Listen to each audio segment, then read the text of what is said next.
Hello everyone. Dr. Nandipha and Thabo are threatening to take legal action ahead of the upcoming release of a documentary on Thabo's escape.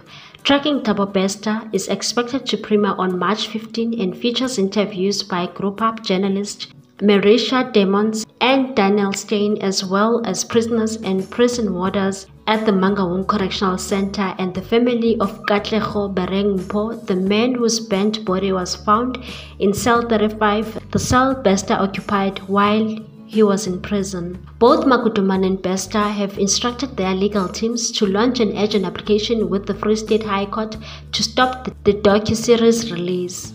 In documents addressed to MultiChoice and Showmax, Maguduma wants a full and complete copy of the series today in order to establish if there are issues that could prejudice her rights. Meanwhile, Bester stated that he did not grant any rights to produce, distribute, or commercially exploit a documentary or a film on his life. If MultiChoice and Showmax fail to meet the 2 p.m. deadline, an urgent application will be filed at the High Court of South Africa. The document stated, "Our client has not been interviewed by any person from your company, which fact undermines the principles of fair journalism.